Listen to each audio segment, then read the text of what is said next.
मुंबईतील काही मराठी शाळांच्या इमारती धोकादायक ठरवून त्यांचं पाडकाम करण्याच्या हालचाली सुरू असल्याचा आरोप मराठी अभ्यास केंद्रानं केलाय। स्ट्रक्चरल ऑडिटचं निष्कर्ष असलेले अहवाल तयार करून इमारती जमीनदोस्त करण्याचा प्रयत्न सुरू असल्याचं त्यांनी म्हटलंय। या कारवाईविरोधात आज धारावीमध्ये आंदोलन करण्यात आलं।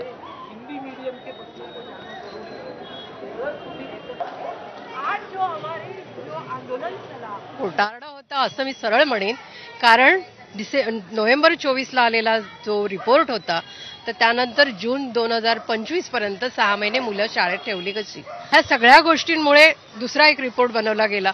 वेंधळेंचा जो आता रिपोर्ट आला त्याच्यामध्ये म्हटले की शाळा कुठेही C1 मध्ये नाहीये, ही धोकादायक नाही याचा अर्थ। या संदर्भात मुंबईमध्ये अशा अनेक शाळा C1 कॅटेगरी काढून तोडण्याचं काम करतायत। मी असा पण RTI टाकलाय की मला सगळ्या मुंबईची द्या आणि त्यात किती C1 कॅटेगरीज आहेत हे आम्हाला कळवा, ती सुद्धा माहिती देत नाहीत। बोरिवली पश्चिमेत 29 वर्षीय महिलेसोबत छेडछाड आणि लुटमारीची धक्कादायक घटना घडली। सोमवारी सायंकाळी सुधीर फडके पुलाखाली